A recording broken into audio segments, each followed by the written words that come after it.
ഇന്ന് വളരെ എളുപ്പത്തിൽ തയ്യാറാക്കാൻ പറ്റാവുന്ന ഒരു പൂരി മസാല ട്രൈ ചെയ്താലോ. അതിനായി 3 ഉരുളക്കിഴങ്ങും 1 ക്യാരറ്റും കുക്കറിൽ ആവശ്യത്തിന് വെള്ളം ഉപ്പ് ഒഴിച്ച് വേവിച്ചെടുക്കാം. ഇനി വെന്ത വന്ന ഉരുളക്കിഴങ്ങ് നന്നായി ഒടിച്ചെടുക്കാം. ഇനി ഒരു പാനിലേക്ക് 2 ടേബിൾ സ്പൂൺ വെളിച്ചെണ്ണയിൽ കുറച്ച് കടുക് പൊട്ടിച്ചെടുക്കാം. കുറച്ച് ഉണക്കമുളകും 1 സവോളയും കൂടി ഇട്ട് കൊടുക്കാം. ഒരു ചെറിയ കഷ്ണം ഇഞ്ചിയും 3 പച്ചമുളകും കുറച്ച് കറിവേപ്പിലയും കൂടി ചേർത്ത് ആവശ്യത്തിന് ഉപ്പും കൂടി ഇട്ട് നന്നായി ഇളക്കിയെടുക്കാം.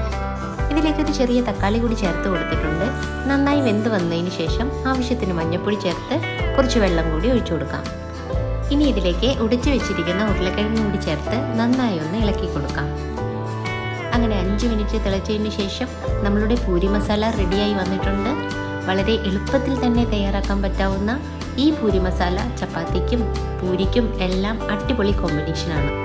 അപ്പോൾ ഈ റെസിപ്പി ഇഷ്ടമായാൽ എല്ലാവരും ഒന്ന് ട്രൈ ചെയ്ത് നോക്കണം.